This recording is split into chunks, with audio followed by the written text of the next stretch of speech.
जो आप table drop करते हैं ना, तो वो टेबल परमानेंट ड्रॉप नहीं करता, उसको रिसाइकिल बिन में ले जाता है डेटाबेस। ठीक है, तो जब उसको रिसाइकलिंग में लेके जाता है तो बेसिकली स्टोरेज तो रहती है ना, तो उनके नाम चेंज कर देते हैं, तो उनके नाम को दूसरा के नाम कर देते हैं। तो उसका ये फायदा होता है कि उन टेबल को दोबारा रिकवर कर सकते हैं। तो इनको भी यहाँ से ड्रॉप किया जा सकता हाँ, है, इनको भी यहाँ से ड्रॉप किया जा सकता है। पर नहीं, फिर वो रिसाइकिल बिन को एम्प्टी किया जाता है, तब जब एम्प्टी करें तो ये यहाँ से निकल जाए।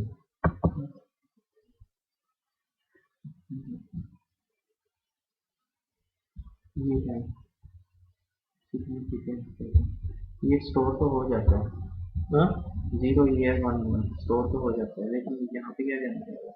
the leading field must be significant than the trailing field। जो लीडिंग फील्ड आपकी क्या होती है? ईयर है, हाँ ईयर होती है, जी, ईयर फिर उसके बाद मंथ। हाँ, तो यहाँ पे ये कह रहा है the leading field must be more significant। यही कह रहे हैं जो लीडिंग फील्ड होती है वो ज्यादा हमें रखती है ट्रेनिंग फील्ड। ट्रेनिंग फील्ड क्या होती है? रिसाइकल। तो पहले आप इसको कह रहे हैं,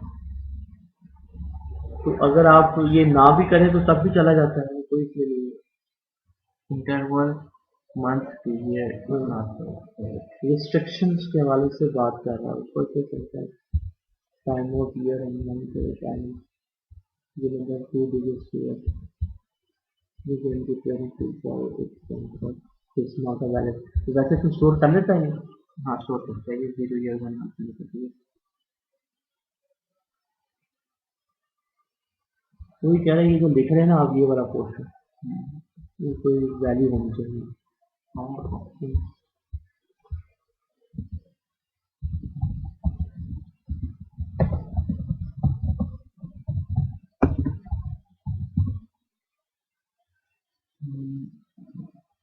इंटरवल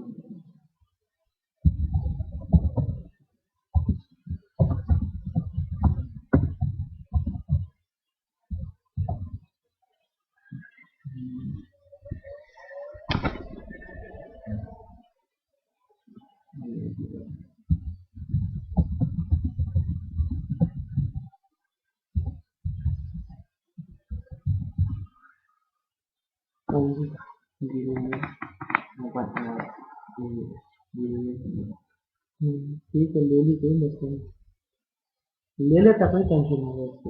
सिस्टम।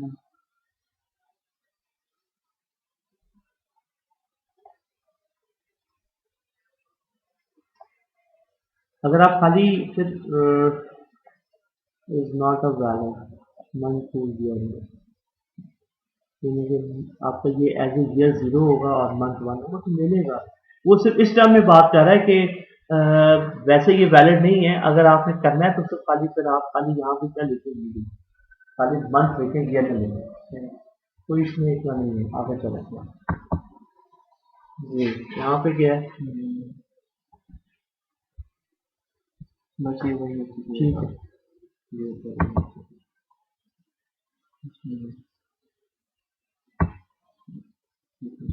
वही है 0 हाँ तो कर रहे हैं, ठीक है, कोई मसला नहीं।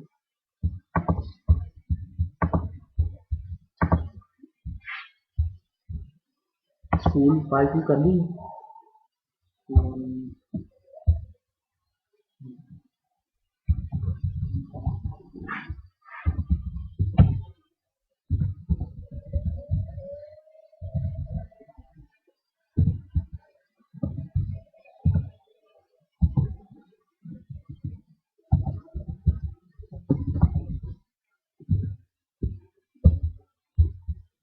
तो अभी हमारे कितने नंबर होगा?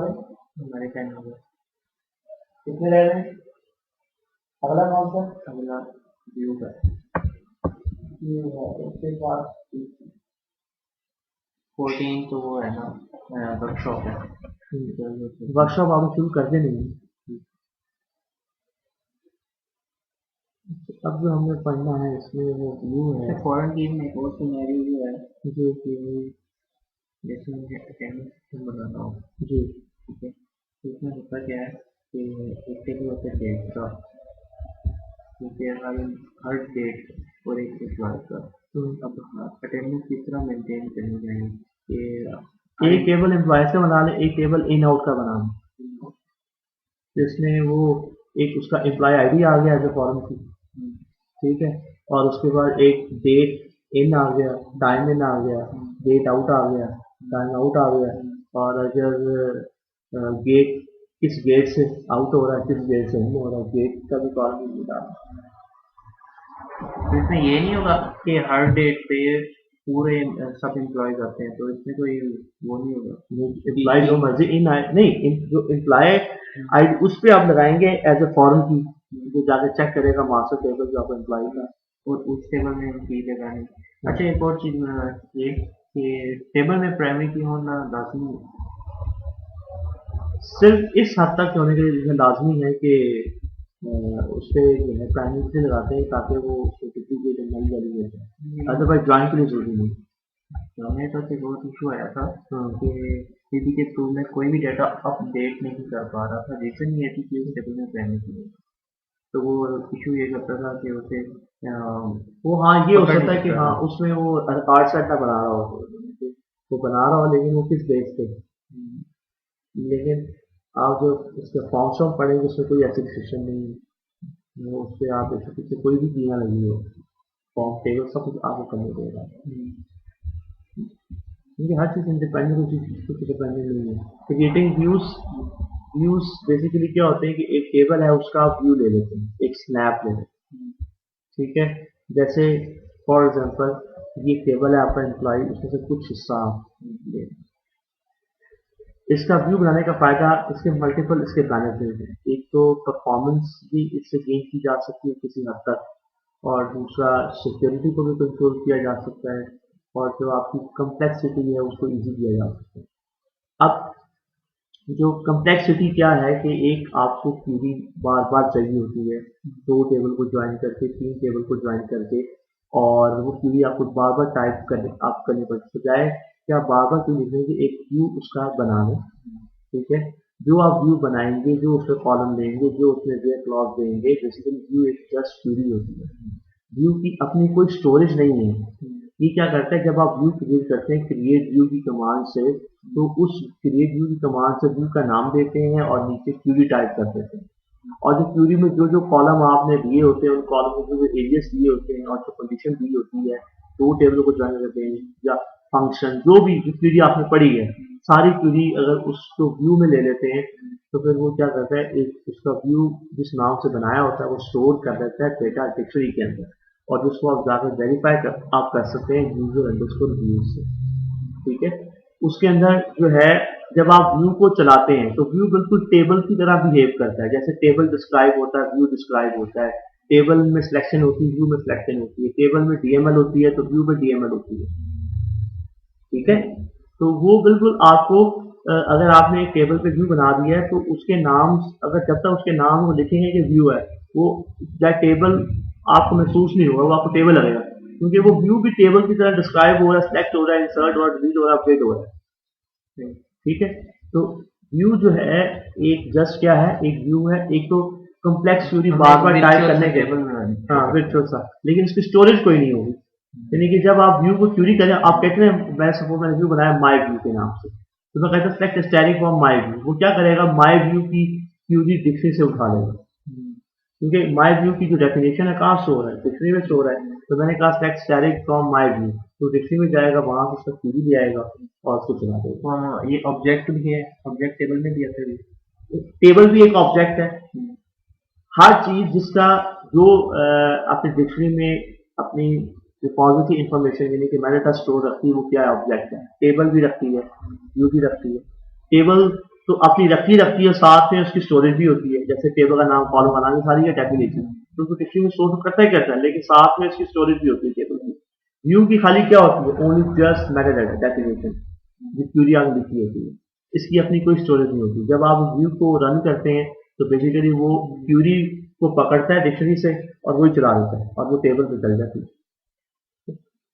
तो एक तो व्यू का मैंने बेनिफिट बताया कि जो कम्प्लेक्सिटी है उसको इजी, बजाय कि बार बार क्यू लिखने के आपने 10 सेट को ज्वाइन की, तो अगर वही डाटा आपको बार बार चाहिए तो व्यू बना के रख लें और उसको बाद में यूज करता रहे, ठीक है। दूसरा फायदा क्या है, सिक्योरिटी, अगर आपका टेबल बहुत बड़ा है तो मैं अगर इस टेबल के राइट दूसरे राइट्स को दे दूँ तो वो आपके टेबल का राइट्स दे दिए, इसका मतलब वो आपको टेबल के सारे कॉलम देख सकता है। अब मेरी मर्जी, मैंने यूजर को स्पेसिफिक कॉलम दिखाने हैं यूजर को, तो पहले मैं क्या करूँगा, जो मुझे कॉलम, व्यू बनाएंगे। हाँ आप व्यू बनाएंगे, उस व्यू के राइट उसको दे देंगे, दूसरा सिक्योरिटी कंट्रोल मतलब वो कॉलम टेबल को एक्सेस नहीं कर सकता, व्यू कर सकता है। एक्सेस कर सकते हैं, क्योंकि हम उसको राइट्स ही व्यू पे देंगे, टेबल पे राइट्स देंगे, ठीक है। वाई यूज व्यू, एक तो रिस्ट्रिक्ट डाटा एक्सेस, जो आप कॉलम या रोज बताएंगे वेयर में उस हिसाब से आएगा। और दूसरा बेनिफिट क्या है, टू मेक कम्प्लेक्स क्यूरी, जो कम्प्लेक्स क्यूरी है उनको एक दफ़ा स्टोर कर लेते हैं और बाद में इजीली उसको सिलेक्ट कर सकते हैं। और टू प्रोवाइड डाटा इंडिपेंडेंस, यानी कि ये जरूरी नहीं है कि डाटा आपका डले या एंटर हो, व्यू एज ए सेपरेट काम करता है, टेबल एज ए सेपरेट काम करता है। आप टेबल पे भी डीएमएल कर सकते हैं, व्यू पे भी डीएमएल कर सकते हैं। अगर आपने व्यू बनाया है ना, तो उस व्यू के ऊपर आप डीएमएल भी कर सकते हैं, व्यू आप insert into my view, update my view. इसमें तो एक इशू आएगा क्या कि देखें, अगर हमने व्यू एक कुछ ही कॉलम्स में व्यू में रखे हुए हैं, ठीक है, ठीक है, तो जब हम उसमें करेंगे कोई डाटा एंटर, तो बाकी सारे नल रह जाएंगे। हाँ ये चीज़, ये तो व्यू बनाते वक्त बिल्कुल अच्छा सवाल किया, वो आगे यही फ्यूचर स्लाइड यही आगे कहेगा कि ऐसे कॉलम को लाजमी लें जिनमें तस्वीरें लगे। ये तो डेफिनेट लॉजिक की बात है ना, ठीक है। नहीं तो बाकियों को नल करता जाएगा। नहीं, अगर तस्वीरें लगे हो तो वो व्यू बन तो जाएगा उस वक्त। नहीं, अगर नहीं लगे होंगे तो उनको तो नल ही करता जाएगा। हाँ नल कर सकते। To present different views of the same data, क्या एक ही डाटा है, इससे आप 10 बार जितने चाहें, आप एक ही डाटा को डिफरेंट अंदाज से देखना चाहते हैं, सिलेक्शन है, क्यूरी है, बेसिकली जितनी क्यूरी लिखनी है उतने व्यू बना लें। To present different view of same data, view को हम रिपोर्ट भी कह सकते हैं। रिपोर्ट, जब आप रिपोर्ट बिल्डर फॉर्म में उसको यूज कर सकते हैं उसको।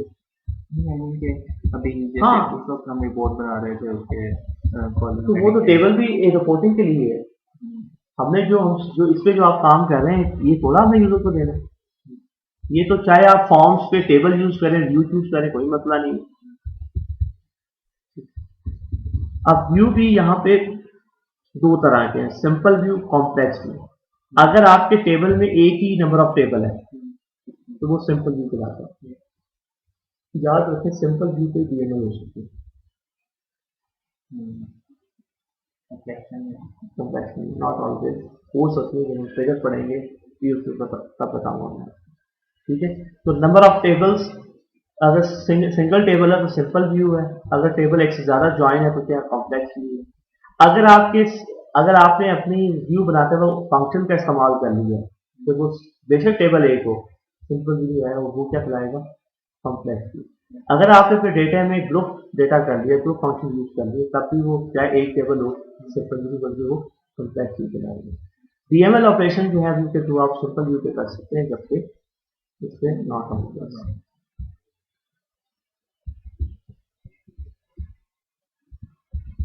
व्यू बनाने का ये सेंटेंस सिंपल, यहाँ पे क्यूरी आपने टाइप करी, जैसे हम यहाँ पे व्यू बना लेते हैं,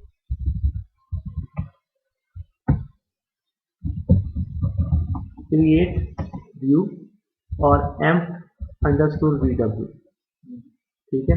एज कोई भी लिखेंगे आप, सिलेक्ट एम्प नंबर, आपको एजेस देते हैं, एम्प अंडरस्कोर नंबर, मर्जी आप आप इसका एजेस देते हैं, नेम, ठीक है। फिर आप कहते हैं job, salary and department number from PLP और वेयर इज इक्वल टू 20 कहते हैं। अब कहता है इसके पास व्यू बनाने के राइट्स ही नहीं है, तो ये यूजर कौन सा है, राइट्स कौन देगा, सिस्टम एडमिनिस्ट्रेटर, जिसने व्यू बनाना उसके पास क्रिएट व्यू के राइट्स होने चाहिए। तो क्रिएट कनेक्ट सिस्टम, पासवर्ड क्या रखा था, ऑरेकल, ठीक है, याद रखिएगा। अच्छा उसके बाद यहाँ पे अभी आप देखें, show user grant create view to spot पे कर रहे हैं ना, वापस स्पॉट पे आ जाएंगे, फ्लैश और यहाँ पे ये वाली दोबारा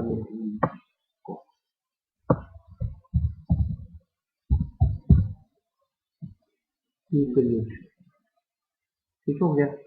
अच्छा, अब जैसे आर्म टेबल डिस्क्राइब होता है, व्यू भी आप डिस्क्राइब कर सकते हैं। आर्म टेबल क्यूरी होता है, व्यू भी क्यूरी हो सकता है, शो करेगा कि ये टेबल ही है। लेकिन फिर हमें पता कैसे चलेगा कि ये हाँ? पता कैसे चलेगा कि यही तो ब्यूटी है इसमें, वो बात पता लगा सकते हैं, कोई टेंशन नहीं है। इंसर्ट इनटू मैं कहता हूँ एम्प अंडरस्कोर VW और यहाँ पे कॉलम आपको बता दें किस व्यू लेटर डालना है। एम्प, अब जो नाम है वही नेम देंगे, name, job, salary, department number, values, employee number, ठीक है। क्या है उसके बाद, नेम आ गया, जॉब, क्लर्क, सैलरी 400 और मैंने इस बार में क्या दिया। अब यहाँ पे एक मसला है, 20 दिया है, तो 20 देते हैं, उसके बाद 10 भी देते हैं। इंसर्ट हो गया, ठीक है। एक और इंसर्ट कर लेते हैं एम्प्लॉय, अभी 2 के नाम से, ठीक है। और यहाँ पर दे देते हैं क्या, 10। हालांकि व्यू है किससे बनाया होगा, ठीक है, प्रोजेक्ट, मतलब वो प्रोसेस सेटिस्फाई करना चाहिए। लेकिन हम उसको कहा तो नहीं, कहना पड़ेगा उसको कि तुम व्यू चेक करें विद चेक ऑप्शन। व्यू बनाते वक्त हमें यहाँ पे क्या करना पड़ेगा, चेक ऑप्शन। नहीं कहेंगे तो वो चेक करेगा, ठीक है। अब जब आप सोच रहे हैं इसको, सपोज आप इसी तरह आप इसके ऊपर डिलीट और अपडेट भी कर सकते हैं, कोई टेंशन नहीं, ठीक है। अब अगर आप क्यूरी करते हैं, select static from amp underscore view, तो चलो आगे अली 2 आया, नहीं आया, वो नहीं है क्योंकि डिपार्टमेंट 10 में था। अब दोनों रिकॉर्ड अली 1 और अली 2 जो है वो आपको PNG में नजर आ जाए, अली 1 एंड अली 2, ठीक है। तो क्योंकि बेसिकली जब ये व्यू चलता है ना, हम कहते हैं select static from amp view, तो वो कहाँ जाता है, डिक्शनरी में, और वहां से क्या पकड़ता है उसका टेक्स्ट, और वो एग्जीक्यूट करता है, ठीक है। अब मेरी रिक्वायरमेंट ये है कि इसमें मसला ये है कि इसमें 20 का, अगर मैंने व्यू बनाया तो 20 का रिकॉर्ड ही जाना चाहिए, 10 का रिकॉर्ड नहीं जाना चाहिए। तो फिर व्यू को हम करेंगे मॉडिफाई। व्यू को मॉडिफाई करने के लिए अल्टर व्यू की कमांड नहीं होती, यही सवाल पेपर में आता है। टेबल को मॉडिफाई करने की कमांड क्या होती है, अल्टर टेबल। लेकिन व्यू को मॉडिफाई करने की कमांड अल्टर व्यू नहीं होती, बल्कि क्या होगा, क्रिएट और रिप्लेस। क्रिएट क्रिएट से उसी नाम से क्रिएट कर देंगे फिर, और रिप्लेस, जो पहले वाला ड्रॉप कर देगा, नया वाला क्रिएट कर देगा। तो इसलिए पहले हमें जो पुराना जिस व्यू को हमें, जैसे सपोज ये व्यू हमें पसंद नहीं है, ये इसका नाम है VW, ठीक है। इसका मुझे क्या करना है कि इसमें एक कंडीशन लगानी है, क्या, विद चेक ऑप्शन। तो अब व्यू कैसे मॉडिफाई, मुझे व्यू का नाम तो पता है ना, तो एक व्यू एक इसलिए होती है डिस्क्राइब यूजर अंडरस्कोर व्यूज, इसी तरह ऑल DBA यूजर होंगे। इसमें मुझे क्या देखना है, इसका टेक्स्ट, टेक्स्ट का कॉलम होगा इसका, टेक्स्ट का, ठीक है। अब देखिए इसकी टाइप क्या है, लॉन्ग, जिसमें वो हैवी टेक्स्ट होगी, जितनी मर्जी आपकी क्यूरी हो उसको स्टोर कर लेगा। अगर आपकी क्यूरी अगर पूरी फुल शो ना करे तो सेट लॉन्ग साइज सेट करेंगे, सेट लॉन्ग प्लस की कमांड है। तो सिलेक्ट टेक्स्ट फ्रॉम क्या है, user underscore views where view name is equal to, जो भी आप नाम यहाँ पे क्या नाम रखा हुआ इसका, एम्प अंडरस्कोर व्यू, देखिए हमेशा अपन कैसे स्टोर होती है VSV। तो मुझे अब उसको क्या करना है, मॉडिफाई करना है। तो मॉडिफाई कैसे करूंगा, अगर क्यूरी आपकी पूरी शो ना कर रहे तो सेट लॉन्ग कर दें 1000, जो भी आप चाहते हैं, ठीक है। ये क्यूरी है। व्यू को कैसे करेंगे मॉडिफाई, याद रखें जब भी व्यू क्रिएट करेंगे सिंपल क्रिएट ही कमांड से करेंगे, रिप्लेस से नहीं करेंगे, क्योंकि फिर अगर पहले बना होगा और अगर आपको पता नहीं होगा तो क्या कर देगा, उसको रिप्लेस कर दे। इसलिए क्रिएट और रिप्लेस क्या है, एम अंडरस्कोर व्यू और एस, ये क्यूरी टाइप कर दें। इसमें अगर क्रिएट करना पड़ेगा तो क्रिएट कर देगा, अगर वो पहले है तो रिप्लेस कर देगा। और यहाँ पे कहेंगे with check option.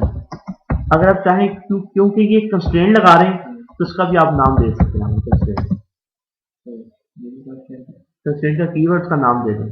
Amp view क्या लगा रहे हैं, डेप्थ 20 चेक। क्रिएट और रिप्लेस व्यू लिखा ही नहीं।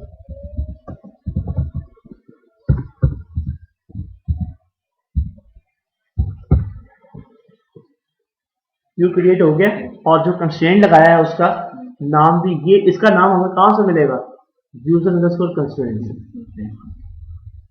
ठीक है, ये आपका व्यू बन गया। ठीक है, आपका व्यू मॉडिफाई हो गया। अब आप इस व्यू को, अब जब आप इसमें रिकॉर्ड एंटर करेंगे तो फिर आपको वो मना करेगा, रोकेगा। ऐसे करते हैं क्योंकि व्यू 20 पे बना है, इसी में रिकॉर्ड एंटर करते हैं और यहाँ पे क्या कर रहे थे, अली 3 कर रहे थे। ठीक है, और यहाँ पे 8 कर रहे थे। ठीक है, और यहाँ पे एंटर, ठीक है 10 जाने दें। व्यू किससे बना हुआ है, 20 पे। क्या कह रहा है, क्लास वाला। ठीक है, अभी जो मैंने व्यू बताया ये कौन सा व्यू है, सिंपल। अगर मैं ऐसे करता हूँ, सेलेक्ट एम्प नंबर की नेम सेल मल्टीप्लाई बाय 12, तो क्या आ गई, yearly salary, annual.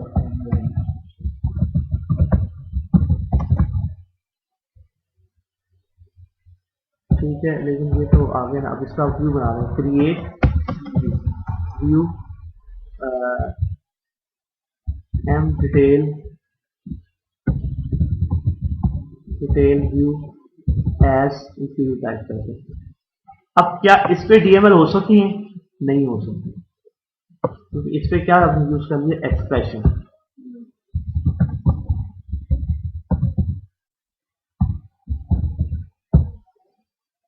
Number type, अब इस पे डीएमएल नहीं हो सकती, खाली क्यूजी वगैरह बन सकती।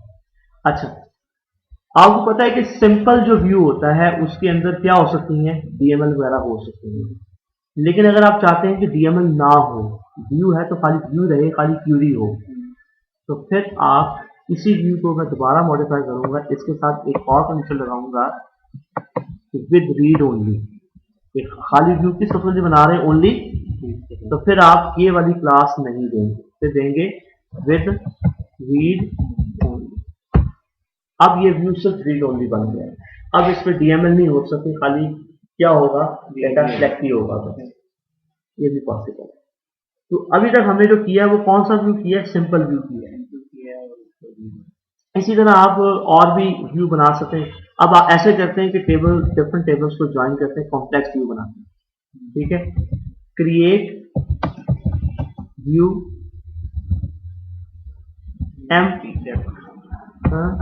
एम समरी कर देते हैं, एम समरी व्यू। ठीक है, और एज सिलेक्ट, आप यहाँ पे कहते हैं E dot M number, E dot, ठीक है। उसके बाद आप उसको कह दें हाईटेक job salary, E dot simple तीनों दे लेते हैं, ग्रेड दे लेते हैं। ठीक है, from E M P E dept और सेल ग्रेड एस, ये E dot dept number is equal to D dot dept number. ठीक है, और एंड ई डॉट सेल, और बिटवीन आप यहाँ पे क्या देंगे उसको, S dot losal and S dot hisal. एक और काम करते हैं, यहाँ पे इसका नाम समथिंग करेंगे,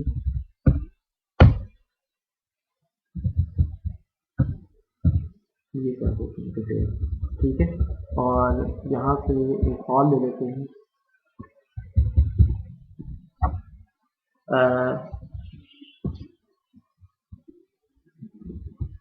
एम डॉट ईमेल मैनेजर।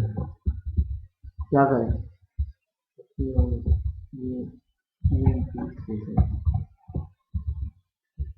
यहाँ पे क्या लगाना, दोनों को ज्वाइन करना है, तो E dot M G R is equal to M dot M. ठीक है, एम नंबर ये इसका मैनेजर है। एम्बिग्यूटी कॉलम, अच्छा ठीक है, क्योंकि अब वो सबके साथ एम्बिग्यूट लग गया ना, वो दोनों में आ गए। E dot M number, E dot job, E dot sal. तो ये आपका क्या बन गया, कॉम्प्लेक्स। अब ये एक आपको सिंपल, आप इसको आम टेबल की तरह, लेकिन इसकी टीएमएल नहीं होगी, लेकिन ये फायदा जरूर हो गया है कि अब आपको बार बार सारे टेबल को ज्वाइन नहीं करना। आप ये भी कर सकते हैं, ये व्यू लेके इसके साथ भी किसी और के साथ ज्वाइन कर सकते हैं। इसके ऊपर एक सेल्फ व्यू बना सकते हैं। कैसे? Select create view M summary,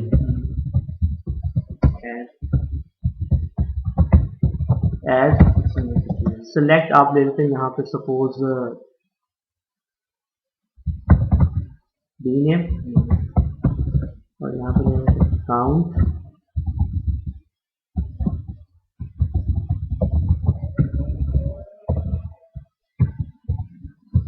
some cell average,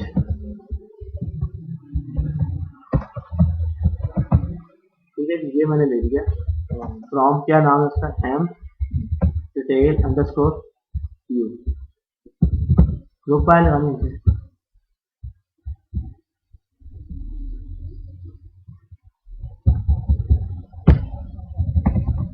group by daily, group by का समरी कॉलम, ठीक है। अब आपका व्यू के ऊपर व्यू बन गया ना, ये और सिंपल हो गया आपको। इसका मतलब है जब आपके एक्चुअल टेबल में डेटा आएगा तो ये भी अपने हिसाब से परफॉर्म करेगा और ये भी परफॉर्म करेगा दूसरे में, ठीक है। अब जरा ऑरेकल के हवाले से पढ़ लेते हैं। अच्छा, एक और इसमें एग्जांपल रह गई है, एक मैं व्यू बनाता हूँ, create view student underscore view as emp number, sorry student ID, उसका नेम, उसका कोर्स, फ्रॉम स्टूडेंट। क्या कह रहा है, स्टूडेंट का टेबल नहीं है, लेकिन आप फिर भी व्यू बना सकते हैं। कैसे? क्रिएट कोर्स व्यू, बेशक उसका ऑब्जेक्ट एग्जिस्ट नहीं करता, व्यू बन गया, लेकिन यहाँ पे ये कह रहा है कि भाई ये ऑब्जेक्ट क्रिएट होगा, लेकिन इसमें एरर है। डेफिनेट एरर क्या है कि स्टूडेंट का टेबल नहीं है, तो ये अभी तक रेफरेंस भी शो भी नहीं करेगा जब तक जब तक टेबल नहीं बनेगा। टेबल बनने का फिर शो भी करेगा। इसी तरह अब जितने भी आपने ऑब्जेक्ट्स बनाए हैं, यूजर अंडरस्कोर ऑब्जेक्ट्स का एक है ना, डिस्क्राइब यूजर अंडरस्कोर ऑब्जेक्ट्स, यहाँ से आप कहें ऑब्जेक्ट टाइप राइट, ऑब्जेक्ट का नेम बताए और ऑब्जेक्ट किस वक्त क्रिएटेड हुआ और उसका स्टेटस क्या है, यूजर अंडरस्कोर ऑब्जेक्ट्स, ठीक है। अब यहाँ पे इसका विड्थ ज्यादा है ऑब्जेक्ट नेम, तो कॉलम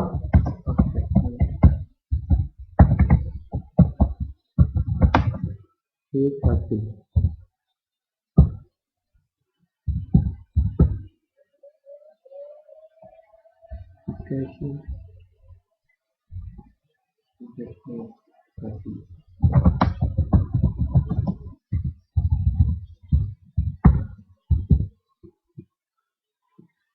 यहाँ से इसकी स्क्रीन बफर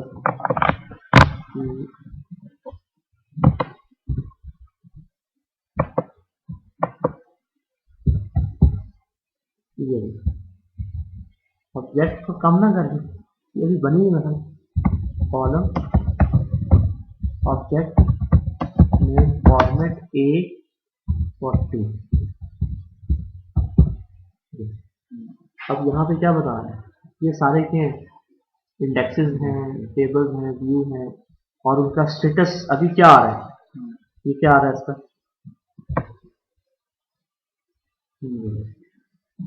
ये चीज दिखानी है, ठीक है। तो अब क्या होगा, वो टेबल बनेगा। तो फिर वो जो है ना वो करेगा। अच्छा, तो टेबल में क्या कॉलम लिखे थे, डिस्क्राइब, क्या नाम है उसका, स्टूडेंट अंडरस्कोर व्यू, डिस्क्राइब भी नहीं होगा ना, क्या था उसमें, क्रिएट टेबल स्टूडेंट, ठीक है, कॉलम क्या था, स्टूडेंट आईडी था, नेम था, ठीक है, और क्या था, कोर्स, यही था ना, कोर्स,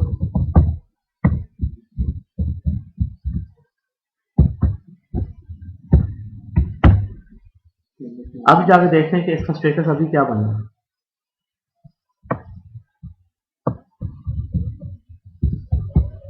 स्टिल वैलिड, फिर क्या करेंगे, अल्टर व्यू, उसका नाम क्या था, स्टूडेंट अंडरस्कोर व्यू, कंपाइल कराएंगे उसको। अल्टर व्यू की कमांड होती है लेकिन कंपाइल के लिए होती है। अब आप देखें इसका स्टेटस,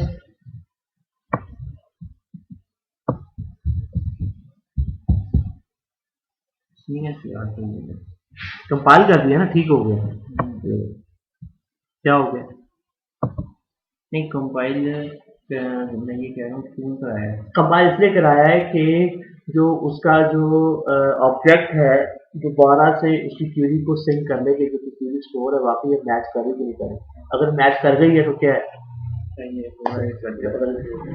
ऑटोमेटिकली नहीं करेगा, हमें कंपाइल करना हाँ ये हो सकता है, ऑटोमेटिक भी हो सकता है, अगर मैं उसको फर्स्ट टाइम एक्सेस करूँ फिर हो सकता, तभी था, अगर मैंने कंपाइल ना भी करवाता और उसको मैं कहता select static from student actual MB, तो तब भी वो ऑटोमेटिक इनवैलिड था, वो ऑटोमेटिक रिकम्पाइल, लेकिन उसमें ये था कि स्टेटमेंट का बनने में टाइम लगना था, उसको कंपाइल करता तो वो रन था, वो इम्प्लिसिट रिकम्पाइलेशन। अच्छा अच्छा, यहाँ पे ये समझ आ गई ना, बाय डिफॉल्ट क्या है, वो क्या जा रहा था, नो पोस्ट, ठीक हो गया, ये बात क्लियर हो गई, सिंपल व्यू बना रहे हैं, सिंपल व्यू बना रहे हैं और उसके बाद क्या कर रहा है, इसको डिस्क्राइब कर रहा है, ठीक है, उसके बाद क्रिएटिंग का व्यू, ये एक कॉम्प्लेक्स व्यू बना रहा है और कॉलम के साथ क्या क्या दे रहा है, एलियस दे रहा है, और जो आप बाद में देख सकते हैं, उसको डिस्क्राइब करके उसको डेटा को देख रहे हैं जैसे हम टेबल देखते हैं, और ये कह रहे हैं कि जब आप कहते हैं select static for M view, तो वो कहाँ जाता है, ऑरिकल सर्वर उसको व्यू से क्यूरी पकड़ता है, वो डेटा दिखाता है, ठीक है, व्यू को मॉडिफाई कैसे करना है और रिप्लेस कैसे करना है, कि वो पहले आप वहां से उसका टेक्स्ट देखेंगे, फिर अपने व्यू को जिस हिसाब से करना है मॉडिफाई कर सकते हैं। कॉम्प्लेक्स व्यू कैसे बनाना है, ये है जैसे हमने बनाया कि हमने दो टेबल को ज्वाइन करके बनाया, अब एक तो ये तरीका होता है जो आप सिलेक्ट में कॉलम देते हैं, जो उसके नाम दे देंगे वही आ जाएंगे, आप चाहें तो ऊपर भी नाम दे सकते हैं, लेकिन उस हिसाब से दे देते हैं।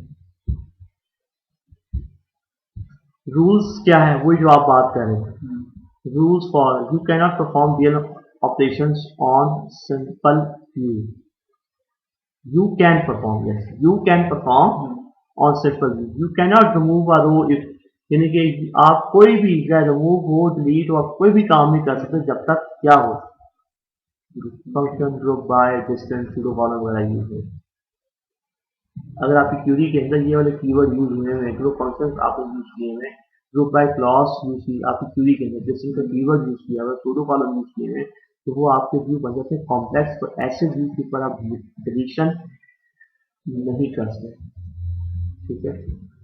इसी तरह आगे कह रहे हैं कि इसी तरह आप डेटा मॉडिफाई भी नहीं कर सकते, group function group by distinct और एक्सप्रेशन जो हमने किया salary multiply by sal multiply by 12, लेकिन आपने एक चीज चेक करनी, मुझे बताना है कि इस पे इंसर्शन हो जानी चाहिए, ऐसे कॉलम से ग्रुप है, हाँ इंसर्शन चेक करनी है, वो सिंगल टेबल पे, क्योंकि क्योंकि वो ठीक है अपडेट में और ये कर रहा है, लेकिन इंसर्शन पे आप मुझे बता, ठीक है, ये हो गया, उसके बाद बल्कि इंसर्शन पे भी नहीं देखें, इंसर्शन पे ये सिस्टम है, यू कैन नॉट ऐड, वो सारे एक ही दफा कह देता, you can not add data through a view जिसमें ग्रुप फंक्शन हो, ग्रुप बाय हो, डिस्टेंस हो, रो नम हो, एक्सप्रेशन हो, और खास तौर पे बेस टेबल पे कॉलम है, उस पर नॉट नल लगा हुआ लेकिन आपने व्यू नहीं दिया, तो जवाब आता है व्यू बन जाएगा लेकिन उसमें टीएम इंसर्शन नहीं हो सकेगा। जो चेक ऑप्शन मैंने बता दिया आपको, तो स्टूडेंट का नेम कैसे देते हैं वो मैंने बता दिया आपको।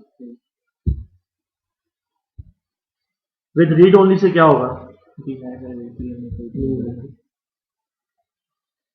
ये बन गया रीड ओनली।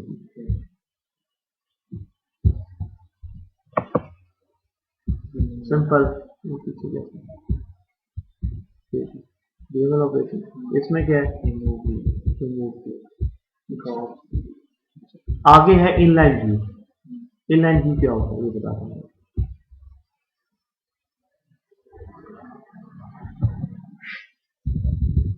मुझे मेरी रिक्वायरमेंट ऐसी है कि मुझे ऐसे रिकॉर्ड निकालने हैं, क्या करना है मुझे, ऐसे रिकॉर्ड निकालने हैं, जिन ऐसे रिकॉर्ड जो टॉप 3 हायर सैलरी वाले एम्प्लॉय,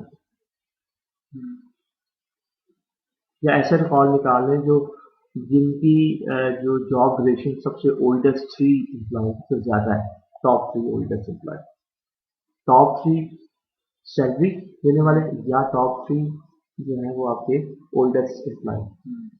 अब कैसे निकालेंगे, चले टॉप 3 सैलरी कैसे निकालेंगे, सिलेक्ट, मैं कहता हूँ रो नंबर साथ में ले लो, row number email salary from EMP. हमें क्या करना है, ये ठीक है, ऑर्डरिंग आ गई साथ इसके। अब मैं अगर एक काम करूं तो मैं डाटा को सॉर्ट कर लूं, डिसेंडिंग ऑर्डर, तो क्या होगा, टॉपर्स वाले ऊपर आ जाएंगे।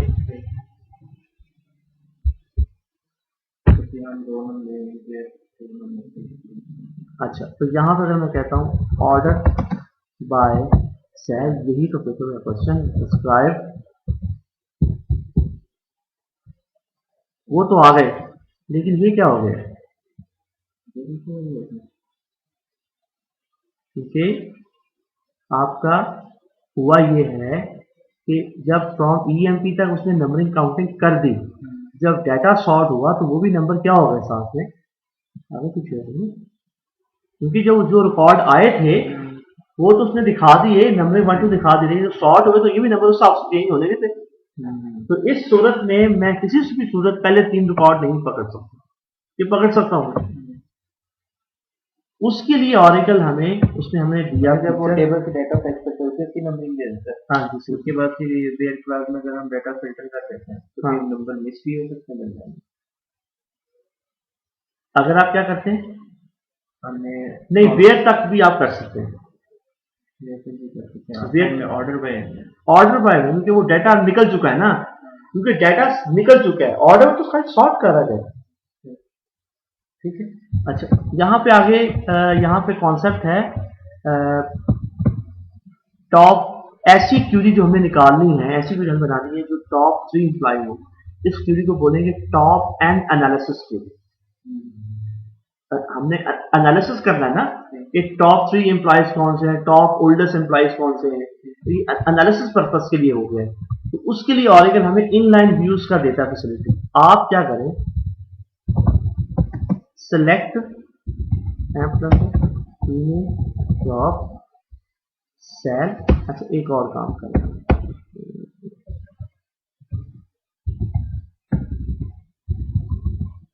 Amp number email job sal from, और यहां पे लिखेंगे select emp number email job sal from EMP order by sal, हाँ ये थी हमको ये वो सेक्शन हमने पढ़ी थी कि सब क्वेरी में ऑर्डर बाय क्लास की जरूरत नहीं थी, इवन जब तक हमें टॉप है अनरिलेबल, ठीक है। तो यहाँ पे आगे अब हमें क्या करना है, इसके साथ अगर मैं ये लगा दूं रो नंबर, अब ठीक है, तो नम इसको रैंकिंग दे दें, ठीक है। अब देखिए एलियस, अब मैं इसे कह सकता हूं कि where rownum less than 4, ठीक है। तो अब मैं ऐसी इस क्यूरी को बोलेंगे टॉप एंड एनालिसिस क्यूरी, और जो फ्रॉम के अंदर लिख रहे हैं क्यूरी, इसको हम बोलेंगे इनलाइन व्यू।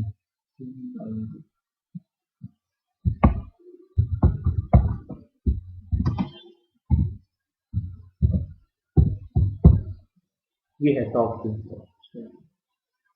ठीक हो गया। तो इस पूरी क्यूरी को बोलेंगे टॉप एंड एनालिसिस क्यूरी, और जो अंदर क्यूरी है उसको बोलेंगे इनलाइन व्यू। क्योंकि ये व्यू कोई स्टोर नहीं हो रहा, इनलाइन बन रहा है, ऑनलाइन व्यू, ठीक है, साथ साथ बन रहा है और साथ साथ आपको रिजल्ट दे रहा है, ठीक है।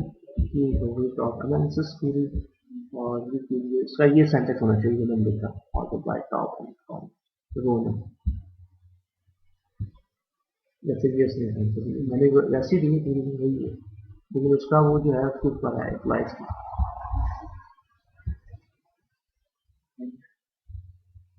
अब आप कितने नजर आएगा, 2 से